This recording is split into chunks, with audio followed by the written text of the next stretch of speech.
Good morning, everybody. Welcome to another exciting morning of chemistry with your host, me, Dr. White.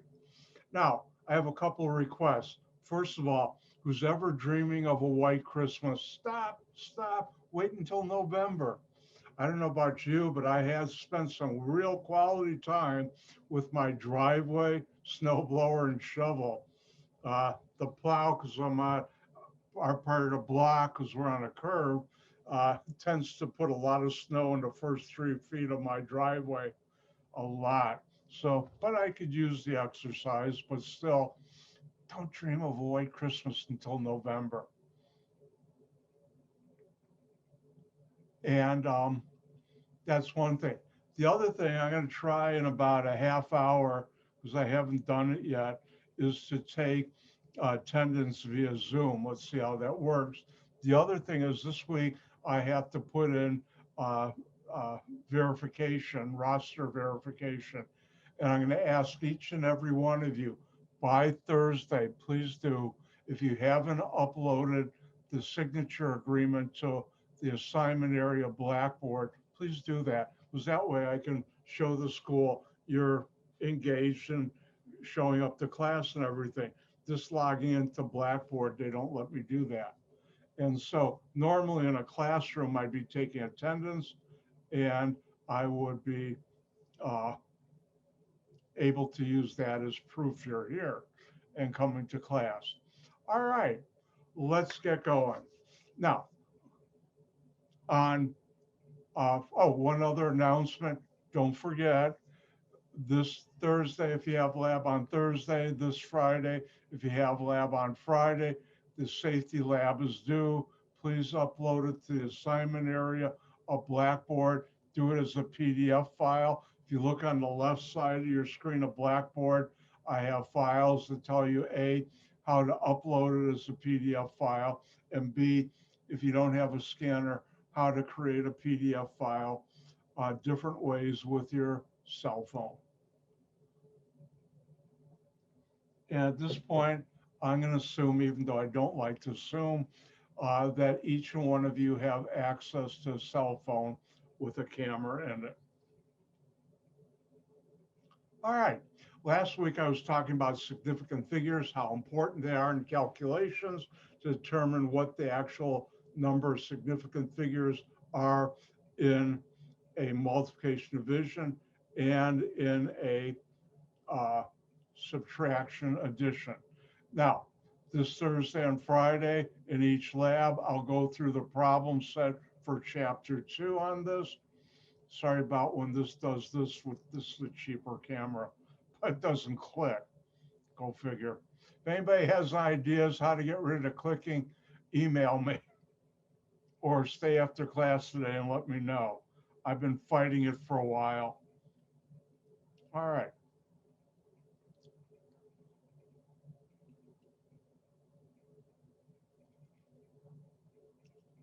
Everybody see the whiteboard? Nothing on there? Thank you. Thumbs up, people.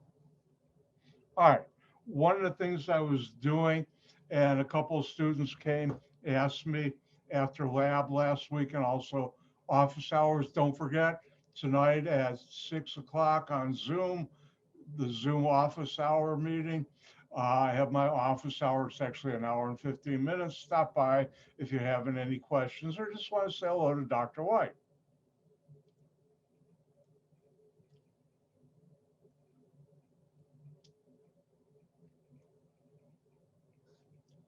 And if you were to have the following addition and you did it on your calculator, hopefully I'm doing this right, I'm doing it in my head, you would get this number. Now, for addition, and we're not really going to do any subtraction, you get the same number of significant figures as your answer as the same number of significant figures to the right of your decimal point. The numbers to the left, you don't touch. So here, this has 2 significant figures to the right of the decimal. This has 1 to the right of the decimal. So how many should I have? Well, hopefully you all picked 1 as smaller number. Therefore, here's my decimal point, and you only count numbers to the right, even zeros to the right of the decimal are significant. This is one. This is this number. Next one I use to round off. That's four or less.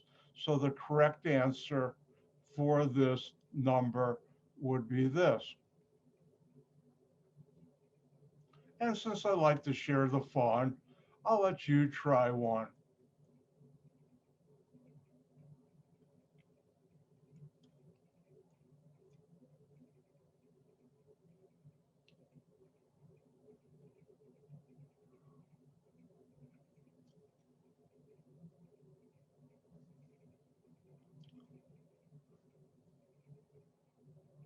Just realized I should have had a better example here. And why don't you add this up and figure out what is the proper answer using significant figures. That's 200.001 plus 1.56. And when you're done, give me the thumbs up.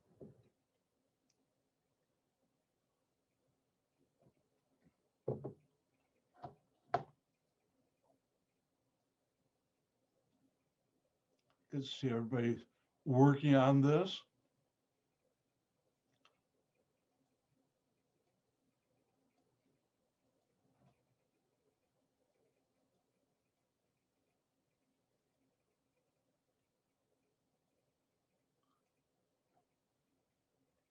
All right, I think everybody's done. Dr. White, have fun looking around, seeing all your friendly faces.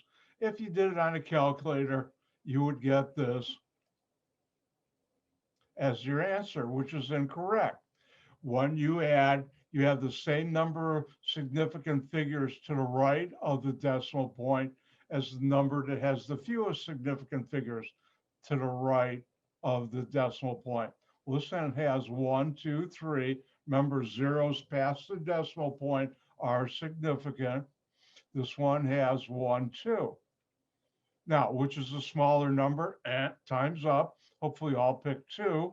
And therefore, this number should have 2 past the decimal, 1, 2.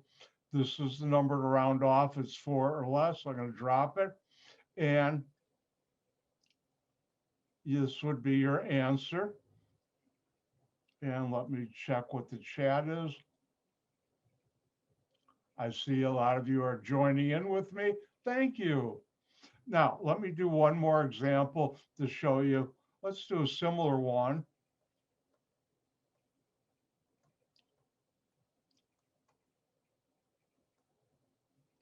And I'll do this one just to illustrate a point. If I add it up on my calculator, I should get something like this. How many significant figures does this have? Past the decimal, 1, 2, 3. How many does this have past the decimal? 1, 2, which is a smaller number. Again, it's 2. So how do you round this off to the proper number, which has 2 significant figures past the decimal? Keep the 6, that's 2. Use this to round off.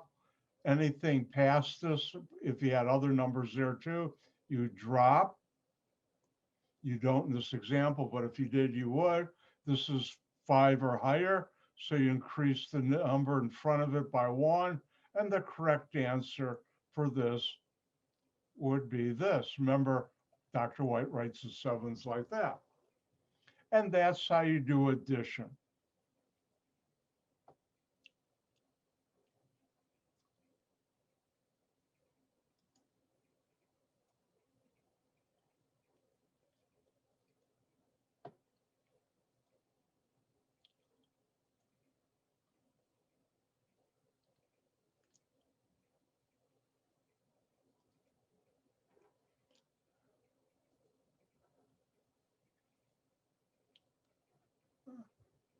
All right. I just learned something new on Zoom. All right, everybody see addition and subtraction on their screen? Thank you. All right, now, let's move on. Remember, and I'll go through this later today, and also it's in the practice problem set I'll do on Thursday and Friday. Uh, exact numbers are not considered when determining the number of significant figures. And I'll go through that later today when we do a formula.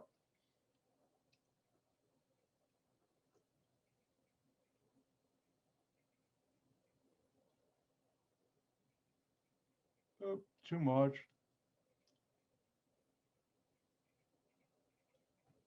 All right. Now, quick thing. Next couple of slides, switch, click. I'm turning the switch. Will this be on test or final to the off position? But this is good stuff, background information, because we'll use what I'm going to talk about during the semester. All right. Now, when we measure things, there are two common systems. One is the English system, which we use mainly in the United States, and the other is the metric system. And some books call it the international system. I grew up with it being the metric system. Now, for those of you not old enough to remember, which, oh my God, I shouldn't have said that. Ah, next thing I'll need is you'll tell me I'm losing my hair. Oh, I am. But anyways, back in about the late 1970s, like I said, oh no, I shouldn't have said that. There was a big push in the United States to adopt the metric system. And guess what? It failed. People said, no, we don't want this. We don't want to change. But some of it did sneak into our system. And you'll see that when I'm talking about it.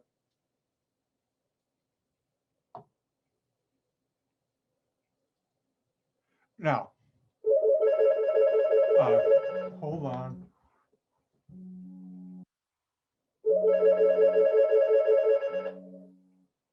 Two more rings and it will stop.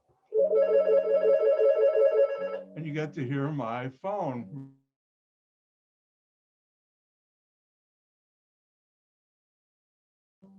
All right, that's done. All right. Now, the metric system, again, switches off, is derived from the Greek word, that should be word, not work, metron, which means to measure. Now, switch is still off. When we measure length, we use a millimeter, which is 100 centimeters. And for longer distances, we use the kilometer, which is 1,000 meters. If you look on your speedometer of your car, a lot of them have both. You can have English, which would be miles, or metric, which is kilometers and what your speed is. And if you go up to Canada, or if you go to Europe, like Dr. White has done both, I can't remember what it was in Mexico because I've been in Mexico for consulting too. Guadalajara is a fun city. So is Toronto.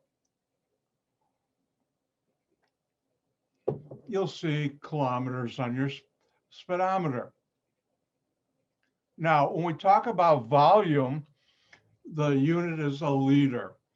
And a liter is also defined as 1,000 cubic centimeters, cm superscript 3, cm to the third power. A lot of times you'll see this on syringes. Why they use that? Because the other one, which is more commonly used, is 1 liter is equal to 1,000 milliliters, ml. And remember, I told you about the battle back in the late 70s about metric versus English. If you look at my water bottle right here, you can't really see it, but it says 23.7 fluid ounces and in brackets 700 ml. So this shows you both English and metric. If you go to a supermarket, and this is part of where people tried to get it into our society and really didn't fail, but you can still go and find the 2-liter pop bottles on the shelves of your supermarket. By the way, I should mention, remember I told you to learn a lot about me this semester. Dr. White loves Dr. Pepper. Yes, I'm a pepper, Dr. Pepper. And another thing I love even more than Dr. Pepper, that as far as I know, you can only mainly get at Jewel, is Verner's. If you've never had Verner's, you're missing out on one of the best pops around. By the way, Dr. White's from the Chicagoland area, except when I lived in Michigan going to grad school at East Lansing. I've spent almost all my life here in the Chicagoland area, and the stuff that comes in a can or a bottle that's carbonated, non-alcoholic, we call pop, not soda. But anyways, get Ferner's. It's a very spicy, highly carbonated uh, ginger ale, and it's good. But anyways, that's how, if you see the 2 liter pop bottle, the metric system sort of leftovers from the drive to do that. Now, metric unit is a gram. Now, mass is a measure of the total quantity of an object, matter, an object. Weight is the measure of a force exerted on that object. Therefore, depending on what planet you're on, the gravity, the mass will always be the same, but the weight will change. If you go to the moon, you're going to weigh less than on the planet Earth because the gravity is different. But I'm going to ask everybody smile if you plan to stay on our planet for the next, until December 15th.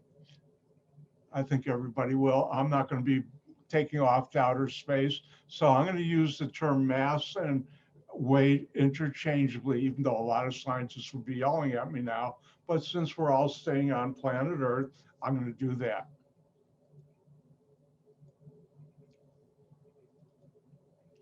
And the key unit is the gram.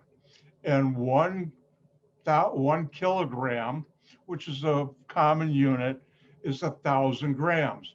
If you ever watch the old TV programs, Miami Vice, which aren't on, I haven't seen the reruns in a long time, or if you watch a movie where they're doing illegal drugs being smuggled into the United States from wherever, you'll hear in the movie or on the TV show, oh, we're getting 500 keys of cocaine coming in at midnight on Pier 15.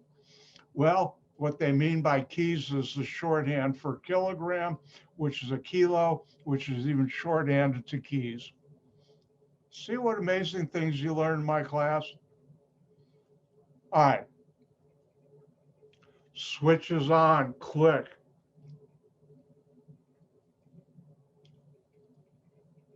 Now there's certain key prefixes that the metric system uses and we use in our daily life. And I would like you to know these. By the way, it's time for Dr. White to get subtle.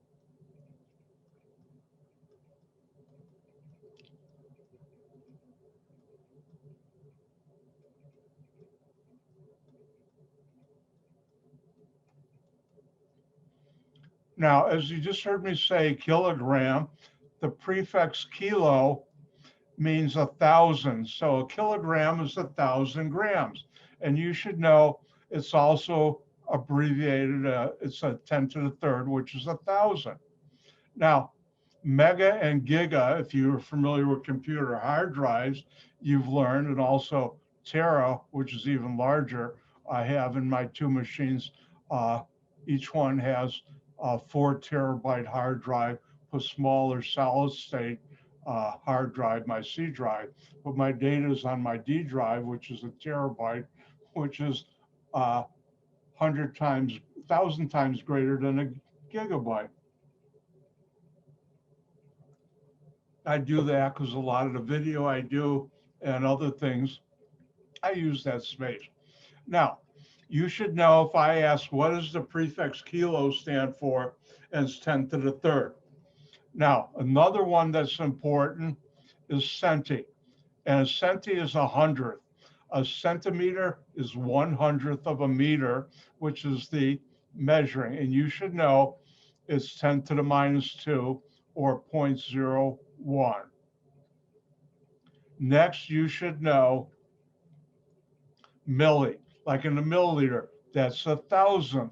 And you should know milli prefix 10 to the minus third, 0.001. So milliliter, which like I showed you, my water bottle is 700 milliliters, that would be 0.7 liters or 700 milliliters.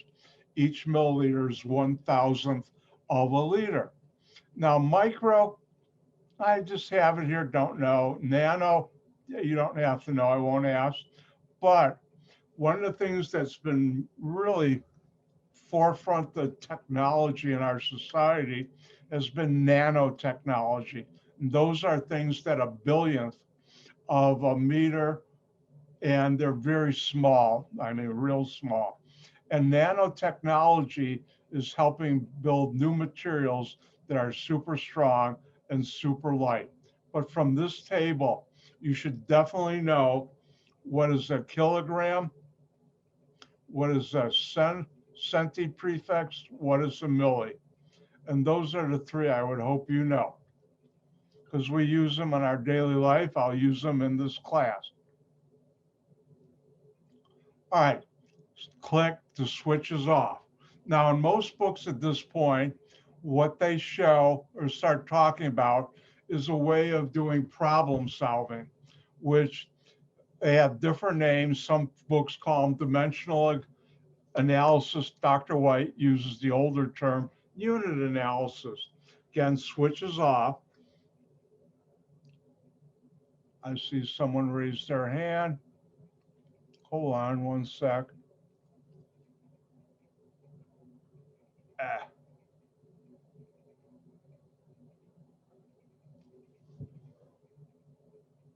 Let's see. Erica, do you have a question? Let me do this. Yes, sir. I just wanted to, I know you said that prior to the previous slide, I wanted to double check with you. Um, so you want us to know to, like, if you put kilo on the test, If I you were just want going us, to test, what does milli stand for? You should know that's either 0.001 as a prefix or 10 to the minus 3. If I you would want both or just one? either one would work. Well, let's put this, learn both. I'm going to Okay. be mean today. All right. And I should point out, when we get into formulas, don't tell anybody, it'll ruin my image around here. The people, I don't want people to think I'm nice. A couple of years ago, I came up with the mindset, am I testing in this class how good your memory is or how good you've learned chemistry? And I came to the conclusion, how good you learned chemistry. So on each of my tests and the final, then when we get later on, I'll show you this. This is in the, you can look in the lecture section, it's at the bottom. You'll see uh, I'll have important information for like test number 1 or 2 or 3 or 4 in the final, and certain formulas which you in the past I made students memorize, I'll give to you, because I realized I shouldn't be testing your memory. I should be testing your ability to do chemistry. Okay, but here's a little something you do have to memorize. Same thing with kilo. You should know that's 1,000 or 10 to the third. Oh, Okay, thank you. you're welcome. See, Dr. White encourages and answers questions. All right.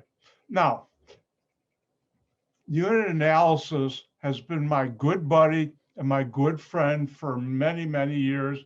I actually learned this in high school from an outstanding chemistry instructor we had, who was department chairman, Mr. Solners, who's obviously long gone. But Mr. Solners taught in the AP chemistry I took to everybody unit analysis and drilled us on it. And to this day, it's been my good buddy and good friend. However, we're not going to use it for a couple of weeks. So it's a waste of time for me to teach you if you're not going to use it. So guess what? I'm going to skip this part. And when we need it, I'll teach it to you. Now, switch is still off on this chapter because it's usually in this chapter of your books.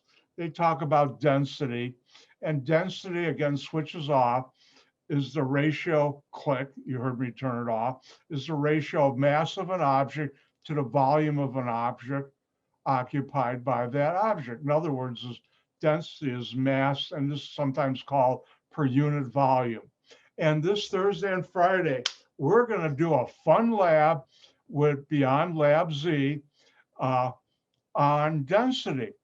And either tomorrow or Wednesday, I'll put in the assignment area the density lab and the Beyond Lab Z PDF, and also I have my own lab write up as a Word document as a PDF for you to download. And that's density. And we'll get back to it. Can you keep a secret? Shh. I have never put a density problem on a test or a final I've ever written for 1211. I don't think that's going to change. That's why I clicked, the switch was off. All right. Well, that finishes chapter 2. And guess what time it is? No, it's not time to leave. It's time for a new chapter. Chapter 3. Dr. White's being hokey today. I guess it was due to all that quality time I spent with my driveway and snowblower. But anyways, it's time for chapter 3. Important public service announcement. Don't forget, from chapter 1, I don't know if I had it in chapter 2. I think I might have.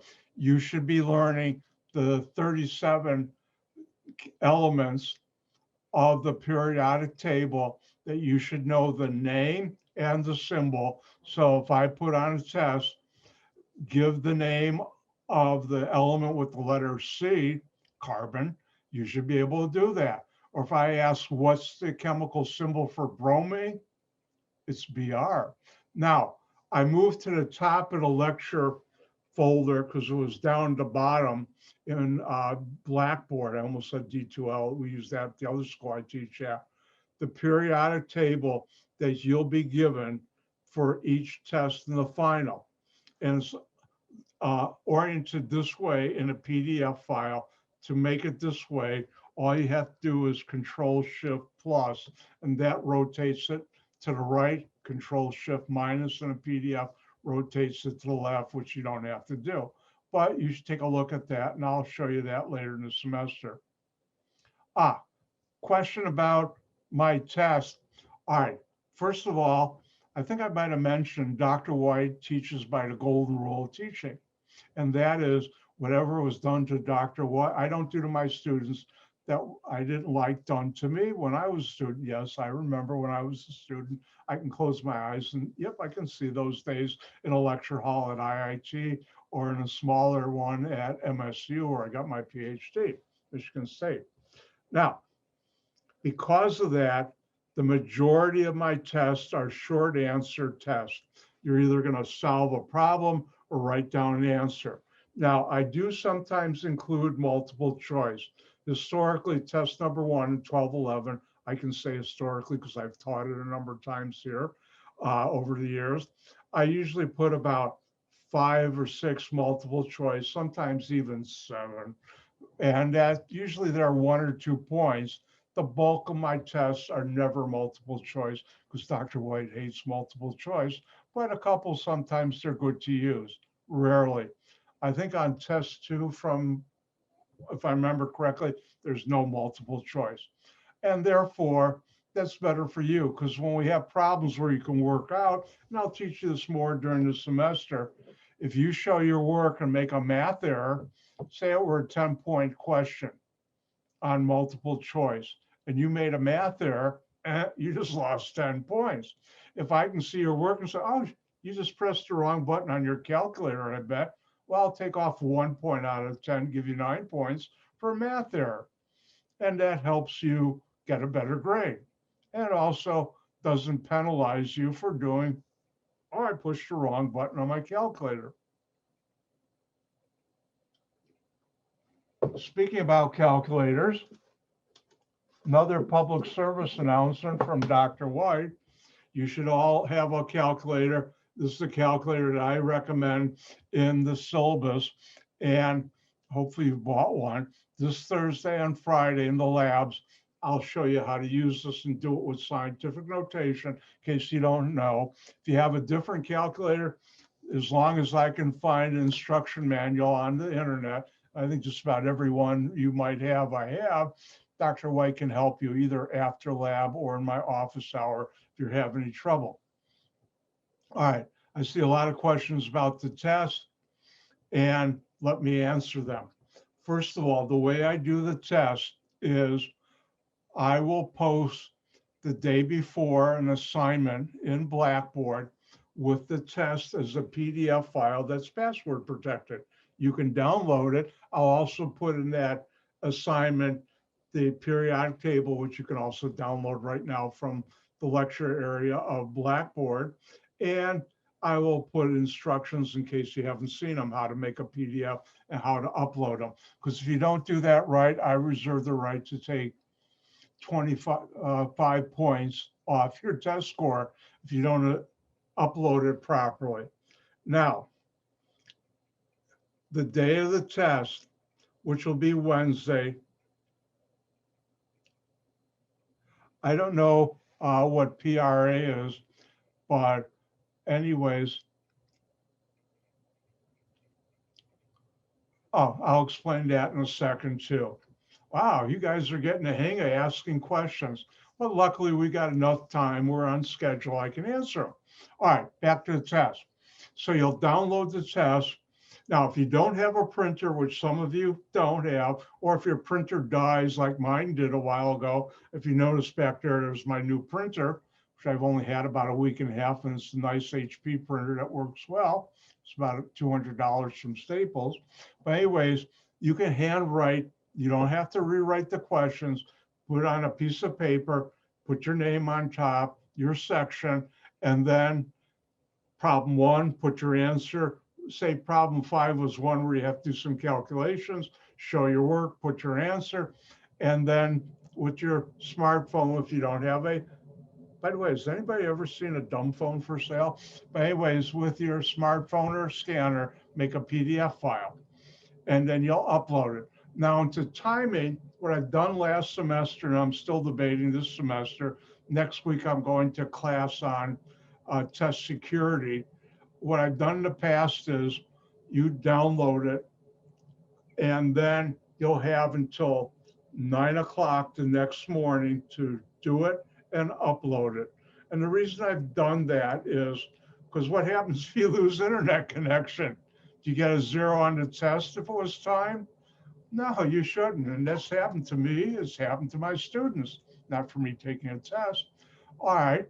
And what happens if you have to go into work because somebody got sick because of the virus or got exposed, and you've got to cover their shift too, like in a hospital, a pharmacy, or a nursing home? And that's happened to my students. Now, Dr. White's been a power user for many many decades. Be quiet. But anyways, and he's sneaky. You'll find out. And therefore, I put things in my test that I'll know if you're cheating. If I think you're cheating and I can prove it, I will do what's in my syllabus. You don't want me to do that. Normally, I'm very laid back, but I get really ballistic if I know a student's been cheating. So please don't, and I'll know if you are. Now, in terms of practice problems in the test, guess what? After test one, you'll know why I call them practice problems. Everybody get the gist of that? By the way, I'm going to do something from Monty Python Flying Circus. After test one, you'll know why I call them practice problems. Hint, hint, wink, wink, say no more. I forgot which skit that was from. If you've never seen Monty Python and the Flying Circus, half-hour programs that used to be on BBC, they used to be on Channel 11 back in the late 1970s, which none of you were born then probably, but it's on YouTube. All right, let me see if I've cleared all the questions so we can get into the next chapter. Oh, by the way, TI 30XIIS is a good one. You can get it at just about anywhere around here, Staples, Walmart, Target, or as my friend calls it, that French store, Target. And it's a good one. I've had the one that you see here for many years, and it's solar powered, so you don't have to worry about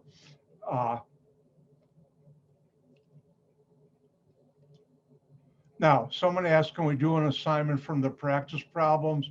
I will go through that on Thursday and Friday. I'll do selective ones in the lab. And I'll also ask you for any requests, because I'll have open request day on Thursday and Friday. Okay? You're welcome. All right, let's now get in back to chapter 3, which we will now begin.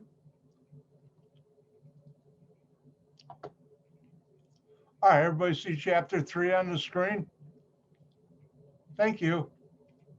All right, now chapter 3, we're finally getting to a little chemistry. Chapter 2 was important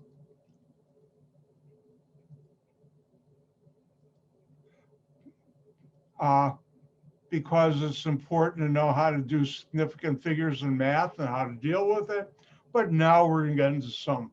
And when we talk about chemistry, chemistry is really the study of various aspects of matter.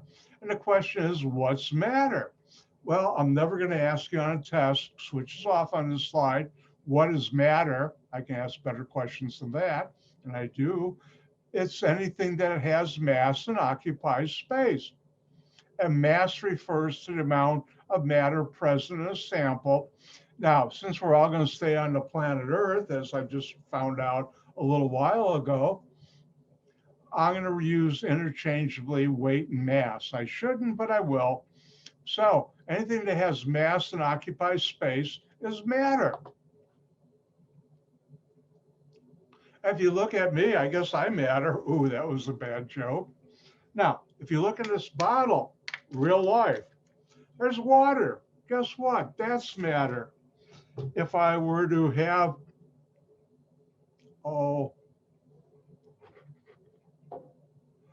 this railroad spike is made of matter.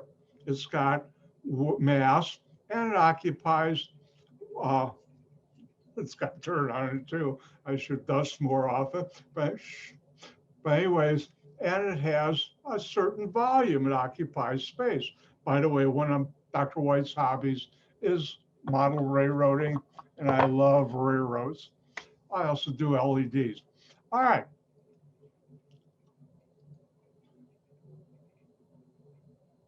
Now,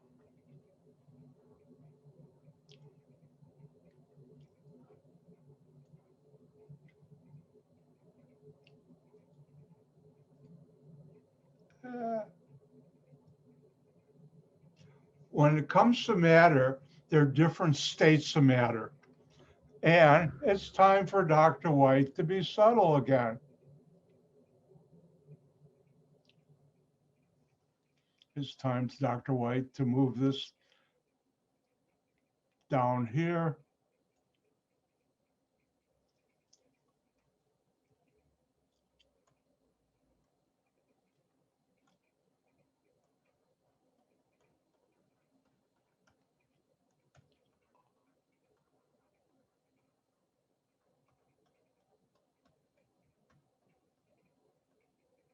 Now, when I was in college, I took notes in my left margin. If it was something real important, I'd put stars like this.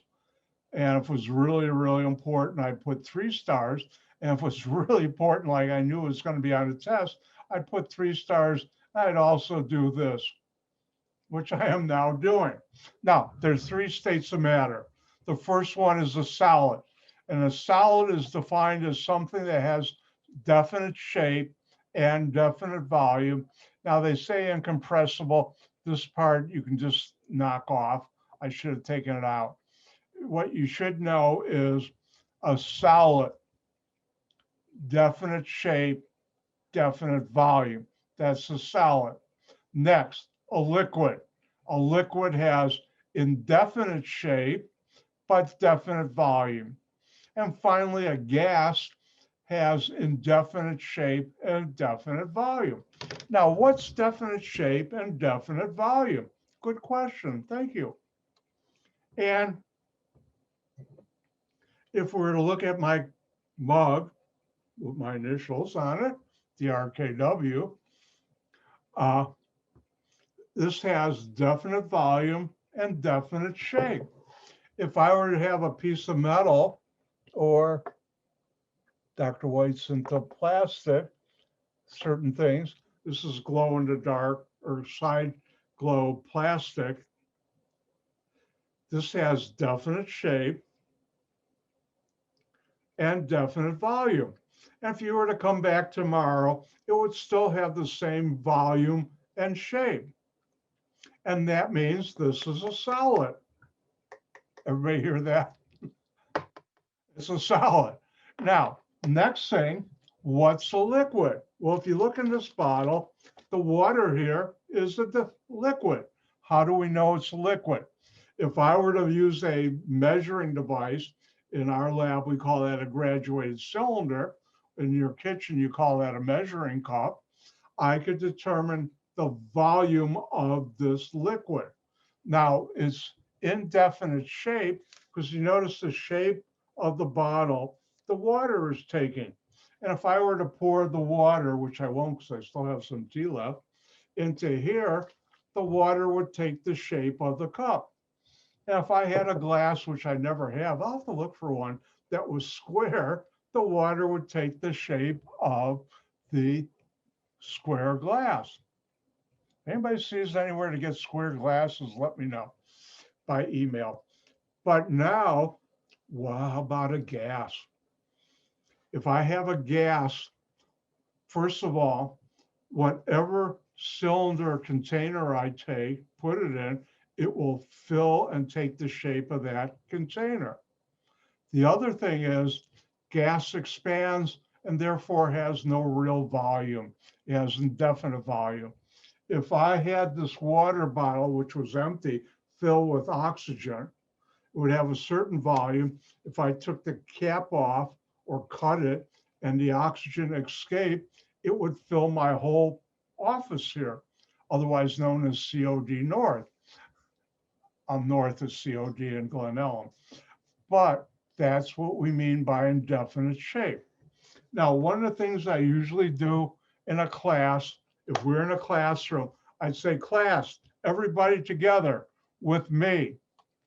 And you don't have to turn on your mics, but everybody together.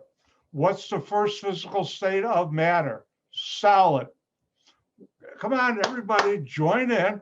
What's the second one?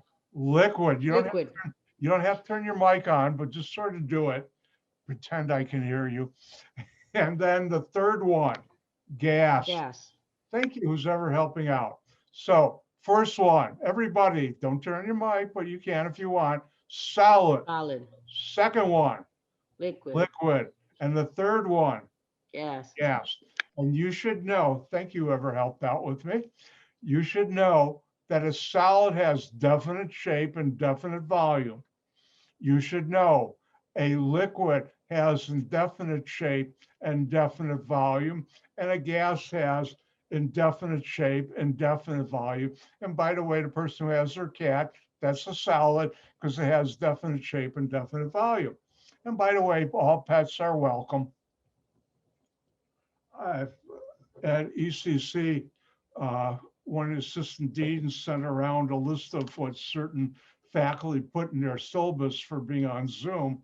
And some of the, how should I say, most questionable things like no pets, children, or anything while you're in the Zoom. Heck, is your microphone off? I encourage it. If your husband walks by behind you, your son, daughter, hi there from Dr. White. Same thing with your cat or dog. So once again, the three states of matter, solid, liquid, gas, you should know. Hint, know this. I even have it on the slide. See how subtle I can be? Solid has definite shape, definite volume. Liquid, indefinite shape, definite volume. And forget about the compressible or incompressible. Gas, indefinite shape, indefinite volume. If I were to say, hey, I've got the sample of stuff and it's got definite shape and definite volume, what state of matter is? Ooh, that would be a good test question. And the answer would be solid. If I were to ask, I have a unknown material, what state of matter is it if it's got indefinite volume, indefinite shape?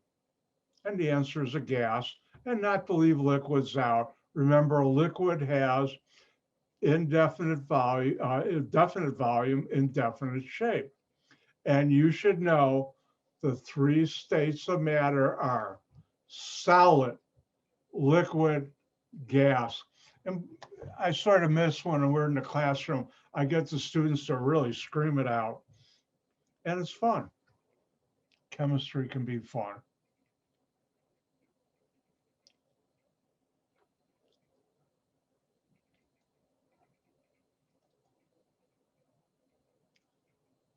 Now, when we talk about matter, there are different types of matter.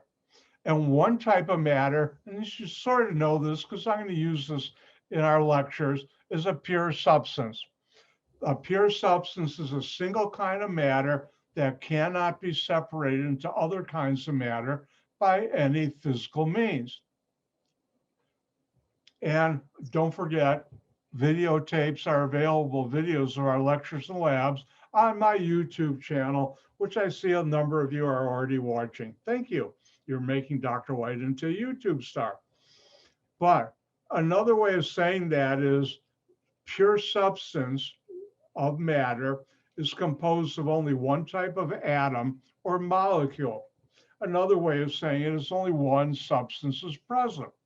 So if I have matter, that means there's only one type of atom or molecule or pure substance present. And I'll teach you later this semester what's an atom and molecule in case you don't know that.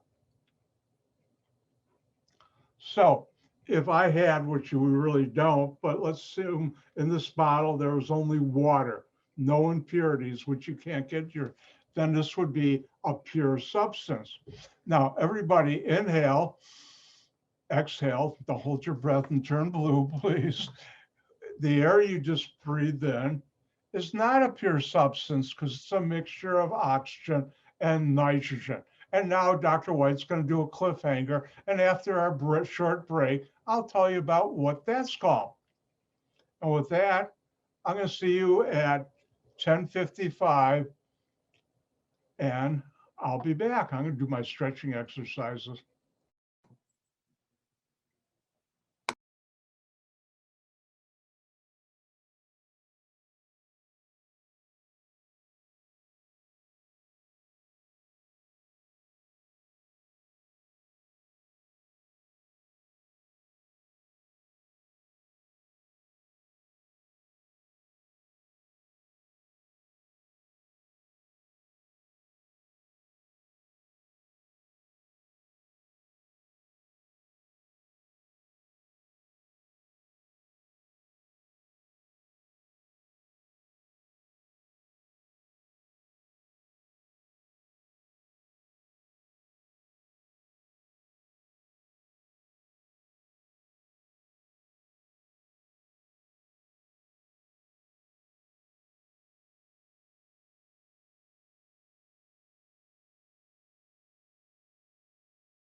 So you're still around.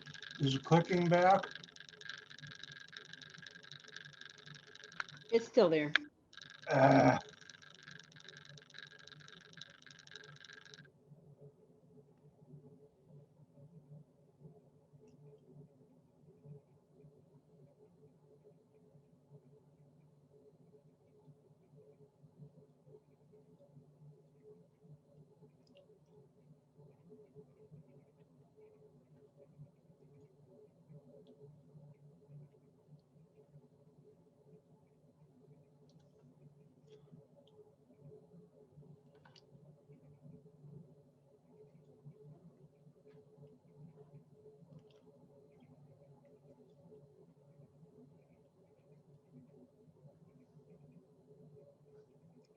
I get to see everybody you have your webcam on. By the way, if you want, while we're waiting, got a minute left before break is done. If you have any questions, always feel free to ask.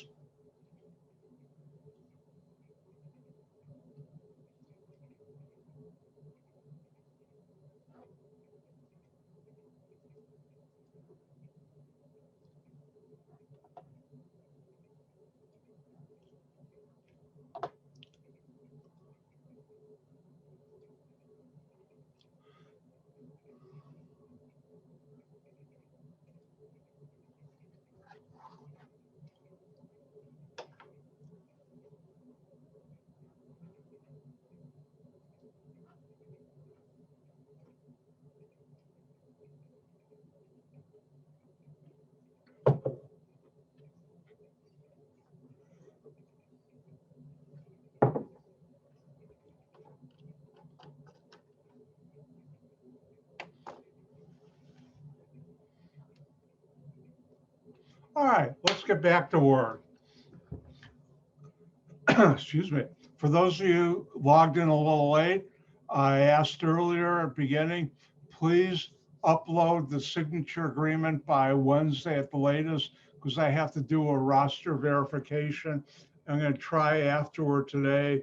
I don't know how well it works. Zoom is supposed to let me take attendance, but I'll do this. I know there are 45 of you, so I think I have everybody here. So make sure if you haven't uploaded your signature agreement to the assignment area Blackboard, please do it by Wednesday. That way, in case you're on a scholarship, I can tell the school that you're coming to class. And also try at the end of class if I can do another thing, a report.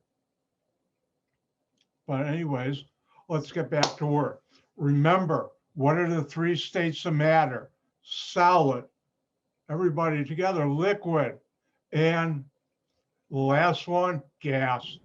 Thank you. And remember, a solid has definite shape, definite volume. A liquid has definite volume, but indefinite shape. And a gas has indefinite shape, indefinite volume. If you'll learn this semester, Dr. White believes in practice and repetition because that's good for your grade. And it's also good for me because you get to learn this stuff.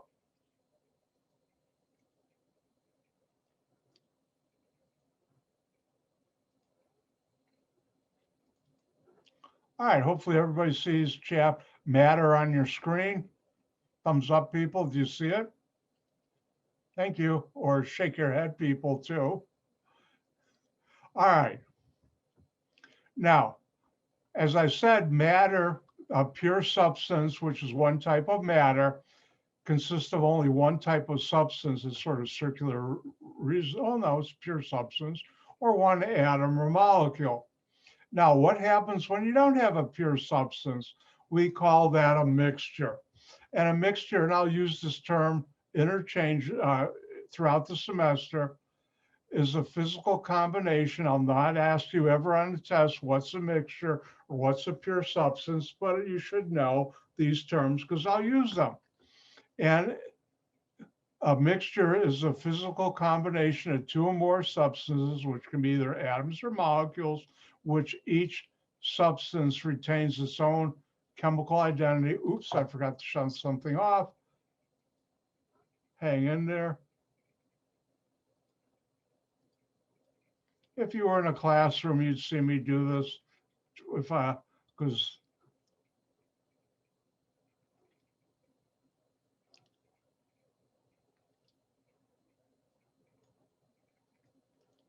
and now all the squiggly lines are gone. And now another way of saying what a mixture is are two or more substances present. Each one, it's important, retains its own chemical identity. And therefore, the air you're breathing right now contains is a mixture. And that is N2 and O2. And I'll teach you what this means, nitrogen and oxygen. So I believe this Sunday is the Super Bowl. If you're at a Super Bowl Zoom party, or if you're your family together, and you see someone breathing, you can say, do you know you're breathing a mixture of oxygen and nitrogen? It's not a pure substance. Don't do that. People hate to hear chemistry during Super Bowl parties. And the answer is, Marissa, yes, I can. And what would be a pure substance? Well, if I just had oxygen alone, if you go to the hospital, I hope none of you ever have to, and they give you oxygen, that's pure substance.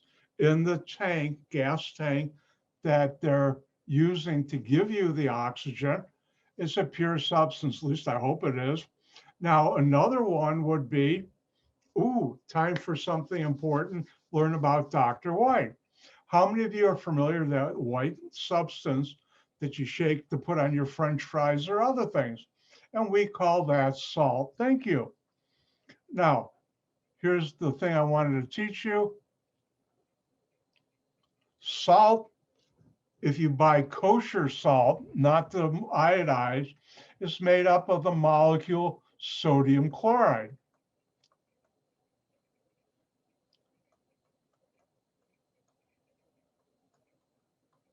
Everybody see that on the white screen? Thank you. And I'll teach you throughout the semester. It has the chemical formula NaCl. And if you ever go out to lunch, breakfast, or dinner with a bunch of chemists, including Dr. White, I've been guilty of us, one of us will invariably say, please pass the NaCl. NaCl? Did you get the joke? It was a slow moving joke, but it's a true thing. I've done it many times. And sodium chloride, if you use the kosher salt, is a pure substance. Now, why am I saying that? The regular salt you buy, Morton is a good example, it's iodized, and they put in potassium iodide because it helps with certain things years ago to keep you healthy, especially little kids. Now, if you ever do a taste test, and Dr. White did this long ago, just to prove to myself there is, if you go like this and taste the kosher salt and you taste the iodized Morton table salt, they taste differently because you can also taste, at least I can, the potassium iodide or sodium iodide I think they use that they iodize the salt with. They don't put iodine in there. That would kill you. And that's another pure substance.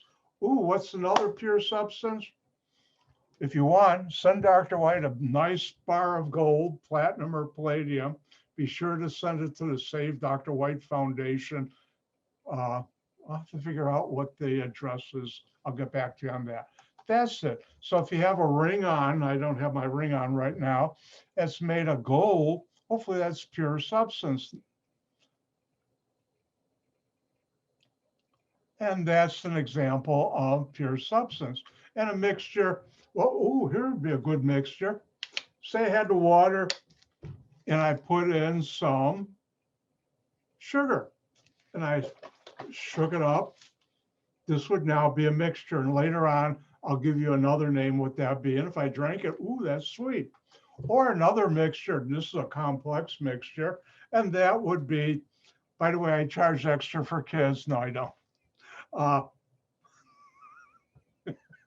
What's your credit card number?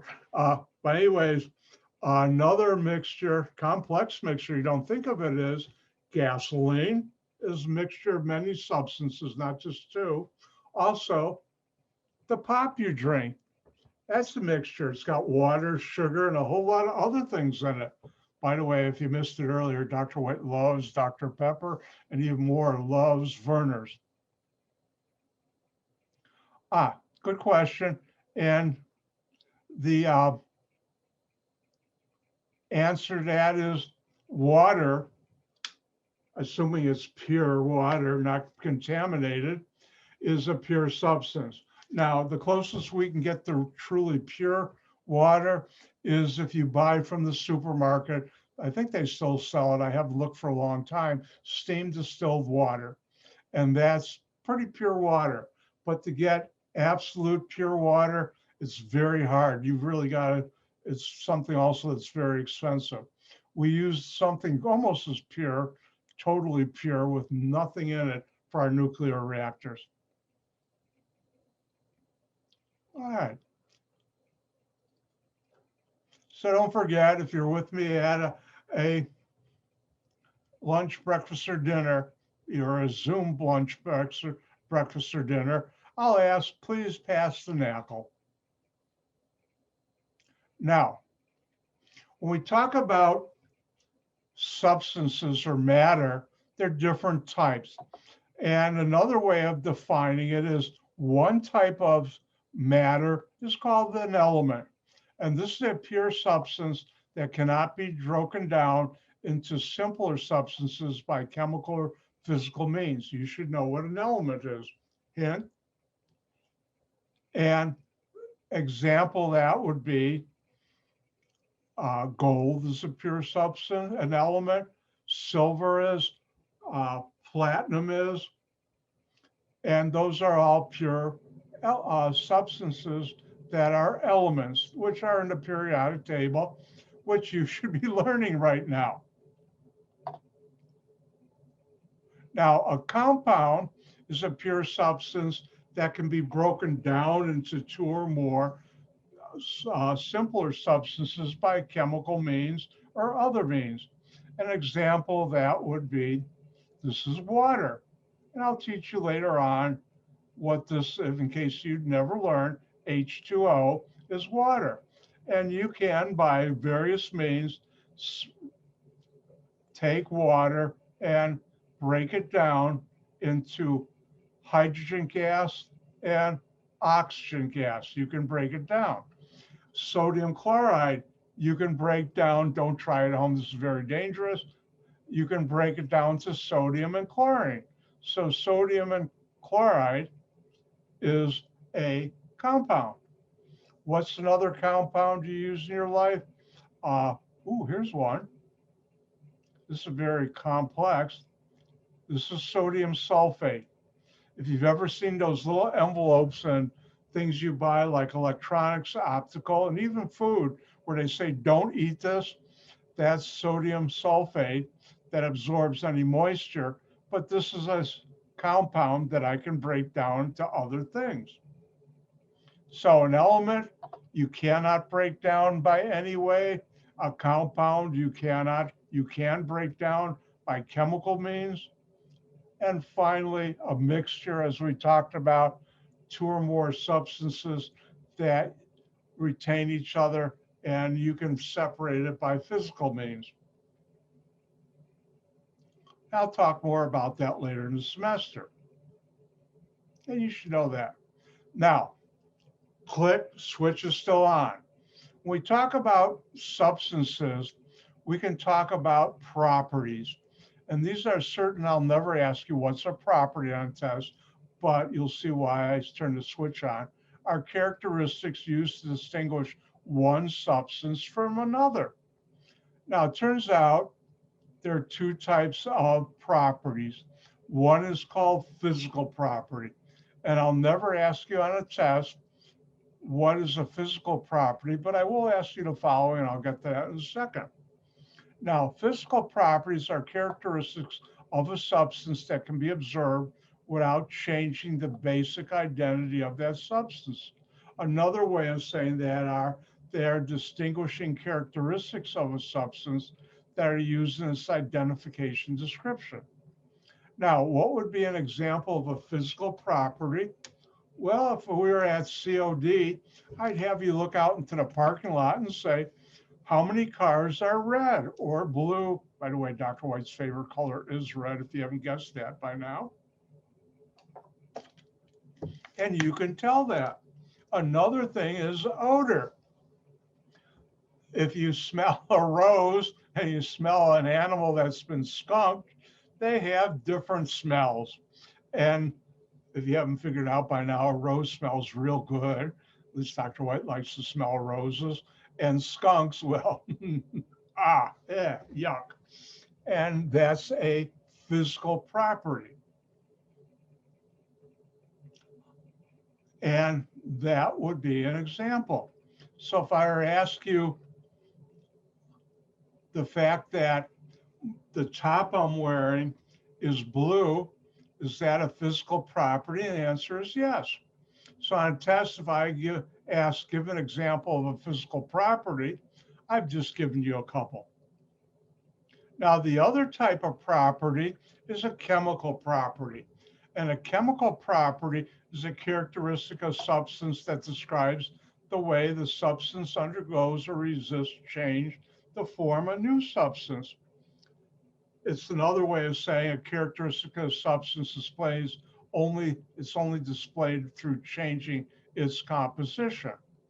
Now, I'll never ask you on a test what's a chemical property, but I could ask you what's an example of a chemical property. An example would be, is something rust? Now, where'd I have it? Well, my stylus here is made of plastic. It will never rust. Oh, it's a 2-for-1 sale or 3-for-1. Hello to all of Anne's children from Dr. White. Hold on, time for Dr. White to give a big shout out. Hi, kids. Never let the little kid inside of you disappear. All right, now, this will never rust. If I had something made of metal, like a nail, that would rust. And the difference between the two substances, one will rust and one won't, is a chemical property. Now, most organic chemists, when they were young, were secret pyromaniacs. We love to burn things. And don't try this at home ever. This paper, a chemical property is it will burn. If I had water, a chemical property of water is it will not burn, which is why firemen use water to put out fires, among other things. And you should know examples of that. If something explodes, trinitro TNT, toluene, or nitroglycerin is quite explosive, will blow up. Water will not, thankfully. Just think, drink a glass of water and your stomach explodes? No, thank you. Now, when we talk about physical and chemical properties and substances, we have what's called a physical change and a chemical change. I'll never ask you what's the definition of these, but I will ask or could ask on a test examples. Hint, hint, wink, wink, say no more. You'll have to look that up on Monty Python. That was one of my favorite TV shows. But anyways, what's a physical change? It is a process in which a substance changes its physical appearance, that's important, but not its chemical composition. And usually a lot of times this means it changes state. If you have water, say you have an ice cube in a glass and it melts, it becomes a liquid. The water in the ice is H2O. The water in the liquid is H2O. That's undergoing a physical change. Now, some people, and I don't like this, but it's true, if I were to rip this, it's undergone a physical change. The paper, by the way, paper is a chemical too, if you haven't figured that out. Actually, this product is a complex mixture of things because there's a coating on the paper also. But paper, pure paper, is a substance, and if I were to rip it, it would undergo a physical change, not a chemical change, because it's still paper. But the one I like to use is water. Now, how many of you have ever boiled water? And if you watch, you'll see bubbles coming up. And if it's cold enough, you'll see gas, which we call steam, which is just water in a gas phase, the three states of matter, solid, liquid, and gas. Oh, I snuck that in. But anyways, water, when you boil it, goes from a liquid phase to a gas phase, and that's a physical change. So if on a test, I were to ask you, give an example of a physical change, you could say water boiling, ice melting, or water freezing. If I were to take this in a couple days, it's supposed to get brutal cold around here, and put it outside and back on my deck and come back a day or two, this wouldn't be a liquid, it would be a solid. Same thing if I put this into my freezer and come back a day or two, it would change its physical state, but not its chemical state. And that's a physical change. Those are important in our daily life. Now, a chemical change is a process in which a substance undergoes a change in its chemical composition. And we'll talk about this, as we also sometimes call this chemical reactions, and we'll discuss this later. But a chemical change is when a substance undergoes a change in its chemical composition. Now, being a pyromaniac, do not try this at home. If I were to set this on fire, again, don't try this at home. After this all burned, it's something different. The ashes, which is a different chemical than what the paper is, and it's undergone a chemical change. Not to get personal, but I will. If you had breakfast this morning and you chewed your food and swallowed it and goes in your stomach, there's things in your stomach, and I teach this in organic chemistry, which I don't teach at COD, but I do teach at Elgin Community College, like this semester. Your food undergoes a chemical change into other things. And for those of you who had nutrition or other classes, example would be if you ate something with protein in it, it's broken down into amino acids, and that protein undergoes a chemical change. And if you had anything with fats and oils, that's broken down to fatty acids and glycerin in your stomach, but you didn't know you're a walking chemical plant. And in your body, lots and lots of chemical changes are undergoing. Now, one you never thought about, and I have a very nice collection, because when I used to go to the Netherlands, in this one town, Gouda. How many of you have heard about the cheese from the town spelled Gouda? Gouda? You've never heard of Gouda cheese? Gouda. The Americans pronounce it Gouda. The Dutch pronounce it Gouda. G is pronounced with a CH sound. And I was one of the few Americans who could do that because use a similar sound in Hebrew, which I know how to speak. And I worked in Gouda. I used to stay in Den Haag, The Hague, take a train to Gouda every morning, beautiful. Go online and look at some of the pictures from Gouda. And I'd have a morning walk through there. And I lost my train of thought. I was thinking about Gouda. But anyways, a chemical change would be something like that. Another example would be, don't try this at home, gasoline is very flammable. And if you burn it, I know where I was going, it'll burn. The reason I thought of Gouda is Dr. White has a beautiful collection of candles. If you light a candle, the flame on top is causing the wax to undergo a chemical change. And the reason I talked about Gouda is in Gouda, they had this beautiful small candle shop that made hand-dipped candles. And I have a collection that I probably will never burn. They're about yay tall, about this diameter. And you can see at the bottom the different rings when they hand dip. Beautiful. You can't see it. Hold on. I do have work.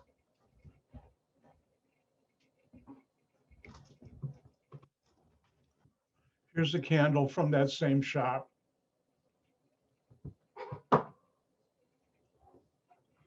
All right, so that would be a chemical change.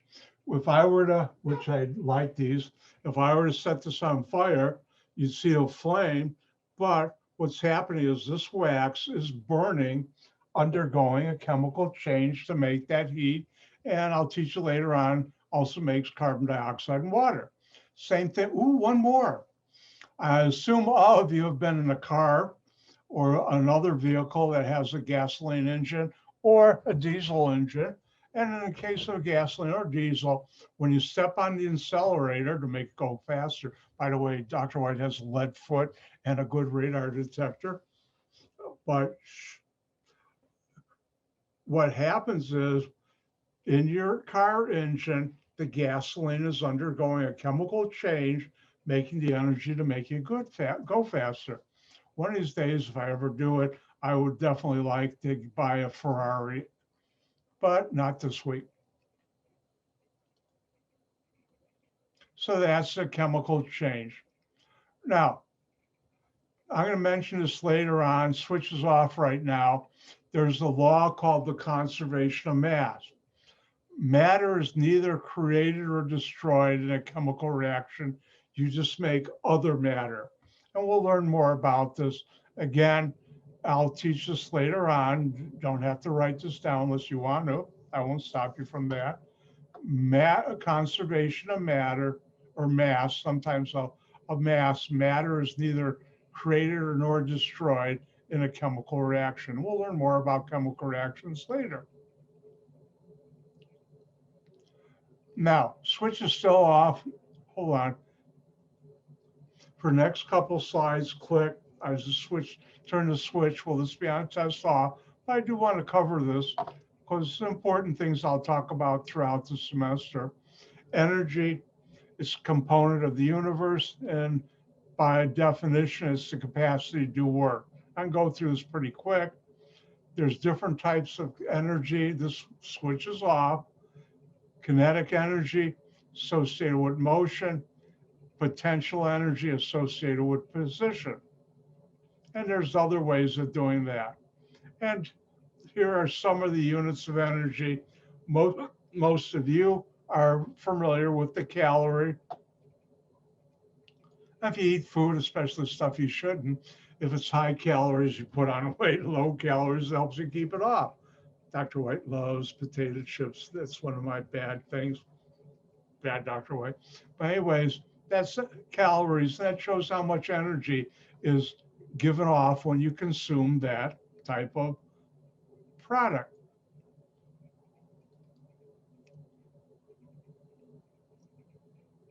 And there are other types of energy, electrical energy. It's a flow of electrons, chemical energy, the potential to do chemical changes. And I'm zooming through this. All right, big click. Switch is really on now. Wow, time flies when you're having fun with chemistry.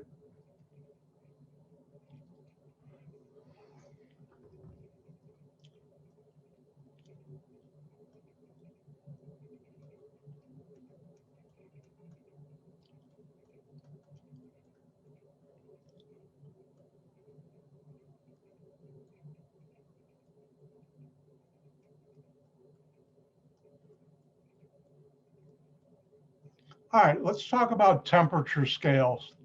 I think all you're familiar with, you watch the weather forecast, they say the temperature outside is whatever, or tomorrow morning it's going to be 20 degrees Fahrenheit when you get up.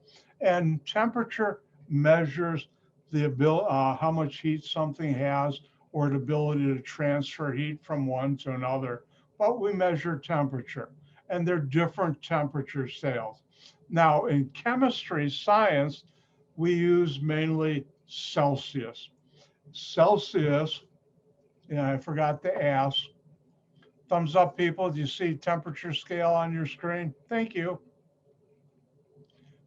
Celsius is abbreviated by the letters D, E, G, or C, or a little circle, superscript, called the degree sign, and the capital letter C.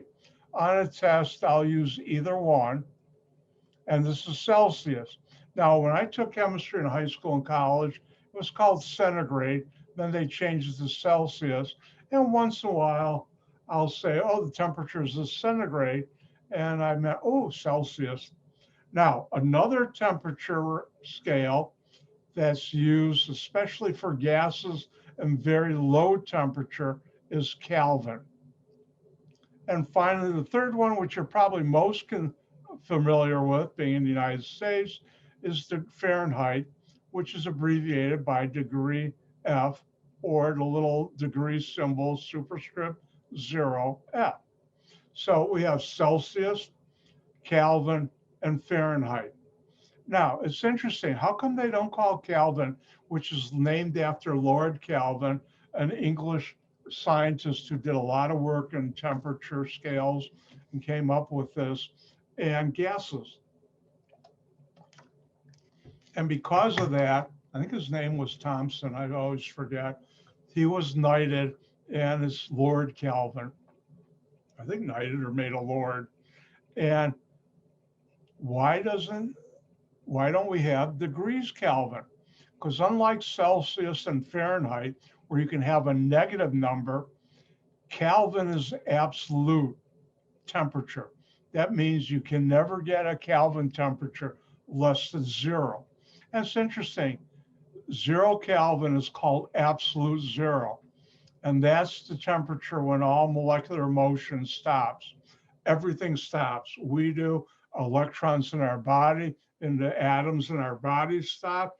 Everything stops. And I don't know for sure, but I don't think anybody's ever found true absolute zero. How could you know that? Because everything in you has stopped. But space gets pretty cold, outer space, but it's not at absolute. I'll have to look that up later today. So Celsius, degrees C, Kelvin, K, Fahrenheit, degrees F. Now, there are different conversions going from one to the other.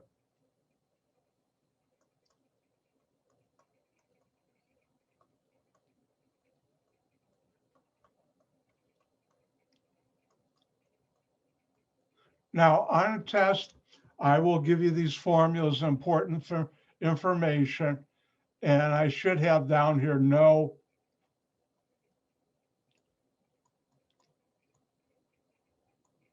how to use these formulas for temperature, because these temperature formulas I will give to you. Now, let's look at Kelvin. Normally, first of all, I've never seen a thermometer that measures Kelvin. I have in my house degrees C, Celsius, almost said centigrade.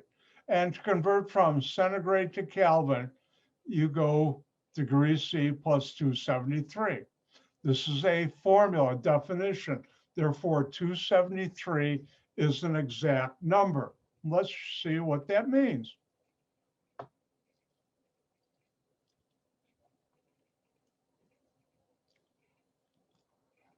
Oops.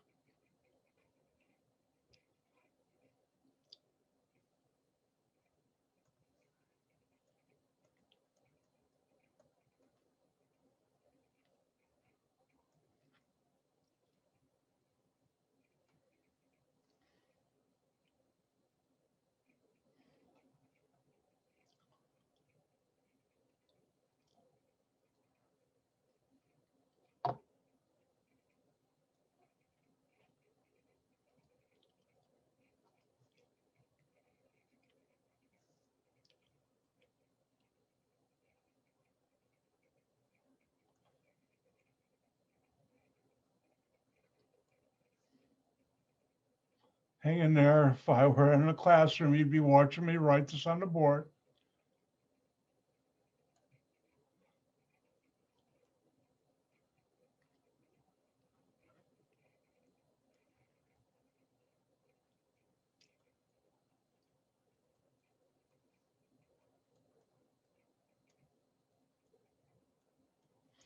And if you can't read my handwriting, a proper question is, what did you just write? But I'll read it. 3 points if you were to see it sometime in your future on something called a test. If the temperature of a gas is 41 degrees, then what is its temperature in Kelvin? Now, one of the things I like to do when I have a word problem, everybody relax. We're going to do some word problems, a lot of them this semester, and I'll teach you how to do that. And I'll also teach you a method of mine that's worked well for me and many students. Now, when I have a word problem like this, the first thing I try and do is ask myself, I don't know how I evolved this, but it works. Put a question mark. What am I trying to find? Kelvin. Then I put down, what am I given? And I never have to look at this again. So I'm trying to find Kelvin. I'm given degrees C, Celsius. I almost said centigrade again. And from the important information, you should know to use this formula.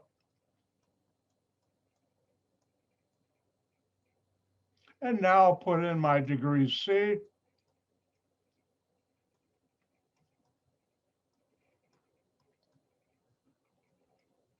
And we'll add it up. Hopefully I did this right.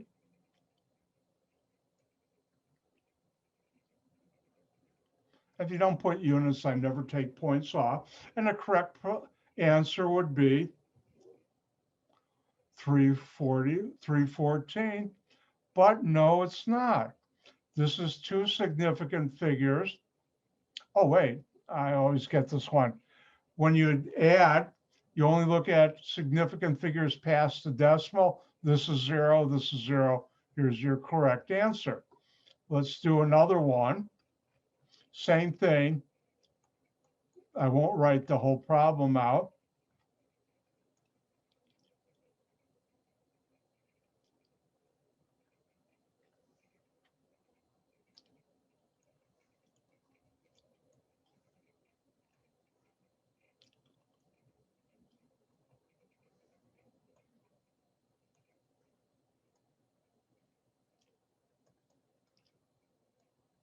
If I ask you, what's the Kelvin temperature if the outside temperature is 20.5? And you say, oh, Kelvin equals degrees C plus 273. This is an addition.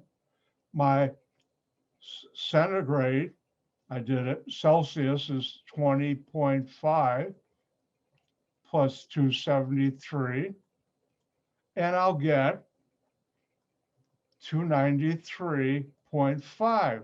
And this is correct because I have one past the decimal. Remember, this is an exact number and it plays no role in the calculation. The only number that determines your significant figures, and since this is addition, it's what's past the decimal. And that's how you do Kelvin. And you'll see in chapter 3, when we get to it, I have practice problems for you to try this on your own.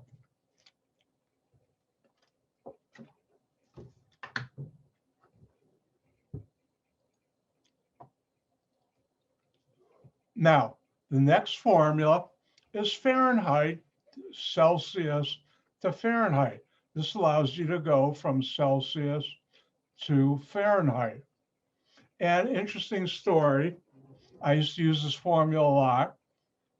Whenever I was in Europe, usually in the Netherlands or Germany or England, mainly Germany and Netherlands, I would hear on the weather forecast when I get up in the morning or late at night, when I'd watch the weather report or listen to it, that tomorrow's temperature is going to be so many degrees C, centigrade. And Celsius, I did it again. I'll have to reboot my brain. But anyways, I'd have to, in my mind, convert to Fahrenheit, because even though in chemical plants in the lab, I know how to use Celsius, when it comes to what clothes I'm wearing, my brain's conditioned by living in the United States to Fahrenheit. So the formula is degrees F equals 1.8 times degrees C plus 32. Common mistakes students make are they add this and this together and then do this. No, you have to do the multiplication first and then add 32. Now, both 1.8 and 32 are exact numbers and have no role in how many significant figures. Only this right here tells you. Again, I'll give you these formulas, but you have to know how to do this.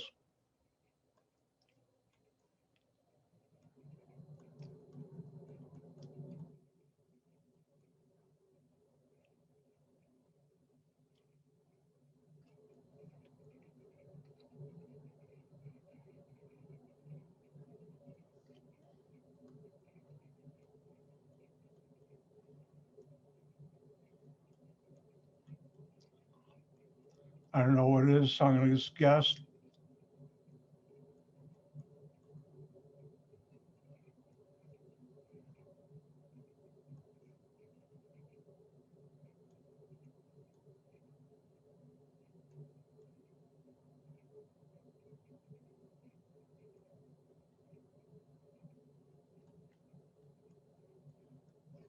And let's go through this. The outside temperature in Amsterdam, if you've never been to Amsterdam, you're missing a lot. Dr. White spent a lot of time in Amsterdam on, let's just say a lot of time. Amsterdam knows how to party hard, people there. But anyways, let me ask, everybody see the whiteboard, Amsterdam problem? Good. And how do you do this? Well, first of all, you read it. The first information you're given is 11.5 degrees C. Then what are you trying to find? Degrees F. And once you've done this, you don't have to look at this ever again. And you should know degrees F, how to use this will be given to you. You no longer have to memorize it. I used to make Chem 1211 students memorize this. I don't anymore.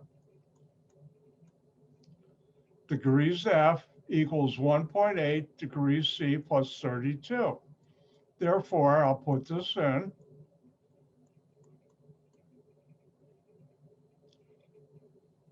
I'll get to who's ever got a question right now.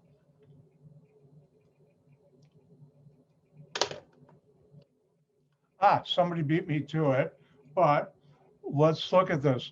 First, you do the multiplication, then the addition. 1.8 and 32 have no role in significant figures. The 11.5 does. So let me open up my calculator.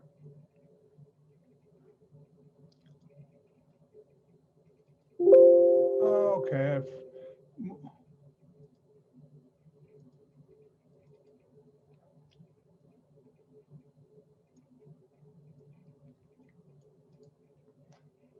And if you were watching me on right now, I've did some cleaning up of my drives and folders over the weekend, moved this.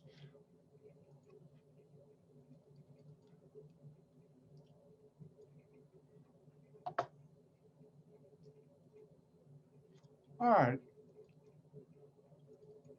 Everybody should see the spreadsheet on there.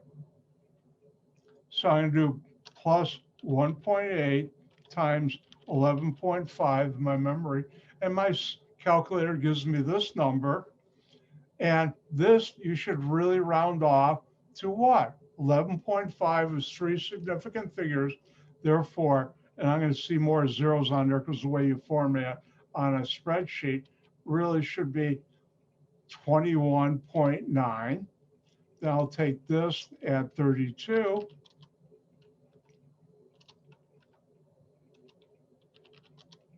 And the answer should be 53.9 if I did my math correctly. And I believe I did. Now, Dr. White? did I make a mistake? Yes. What should have been? Actually, 1.8. Pressed the wrong button. Therefore, this didn't get round off. This should be 20.7. Thank you. That happens once in a while on a spreadsheet. So the correct answer would be 25.7. Let's try just another one just to do an example here. If this were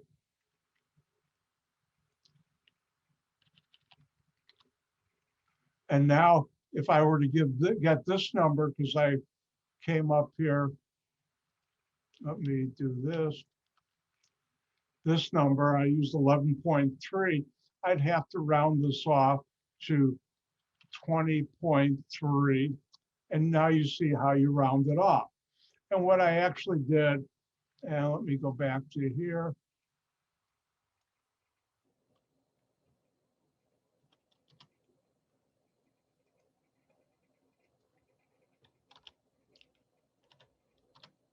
So that'd be 52.5.7.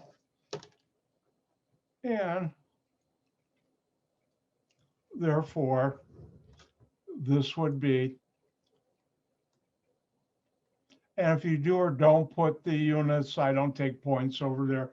When I grade a test, I'm not trying to, here's something important. When I grade a test, I'm not sitting there, oh boy, how many points can I take away from the student? No, I'm sitting there, I hope they did it right. How many can I give them? If it's wrong, I'm gonna mark it wrong, but still, it's a way of me being able to see, did you do it right? And I'm not gonna nitpick on things. And thanks for everybody who corrected my mistake. So that's how you go from Celsius to Fahrenheit. Now, there's one last formula you should know, that's going from Fahrenheit to Celsius, and that's degrees C equals this. And a better way of doing it would be this, and I think I have it. Sometimes Word doesn't like formulas, and it's degrees F minus 32 divided by 1.8. Degrees F minus 32 divided by 1.8. And a common mistake students make is they divide degrees F by 1.8, then 32. That's always going to give you the wrong answer. You do what's in the bracket first, degrees F minus 32, then divide by 1.8. The 1.8 and the 32 are exact numbers. The only thing that determines how many significant figures is your degrees F.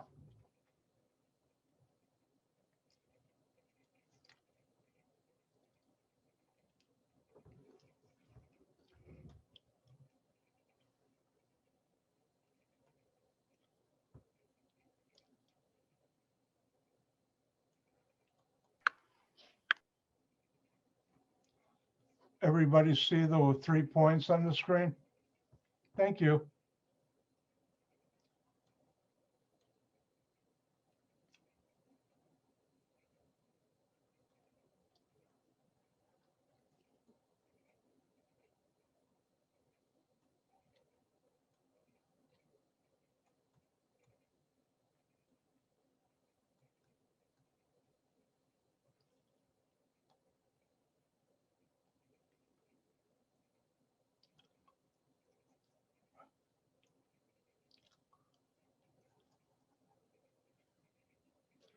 Oh, did I tell you about the 20-second rule? When I'm putting down problems, give me 20 seconds before I write down.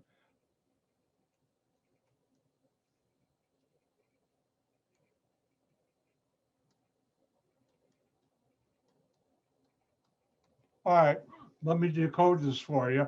The temperature of a beaker of water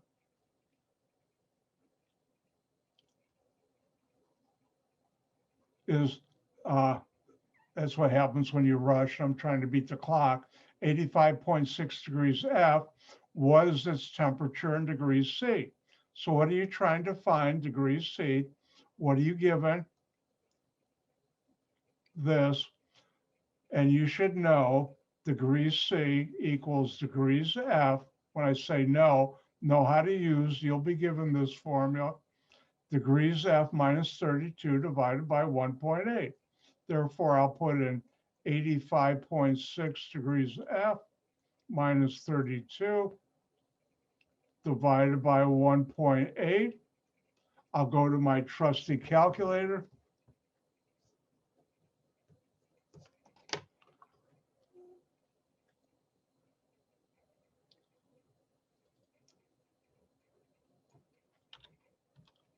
And now I'll first do 85.6, make sure I put the numbers in right, minus 32. Helps if you put a plus sign in front. I have this, and that I will now divide by 1.8. And notice this is what your calculator gives you. What's the right answer? Well, the first number had 3 significant figures. Therefore, you should round this off to 3 significant figures. I'll give you 3 seconds to do that. Oh, I'm on a 3 kick. Round 29.777778 to 3 significant figures. 1, 2, 3, time's up. Keep the 2, keep the 9, keep the first 7. That's my 3. Use this to round off. Is that 4 or less or 5 or higher? It's 5 or higher. I drop that, change the first 7 to 8. And the correct answer for my test would be 29.8.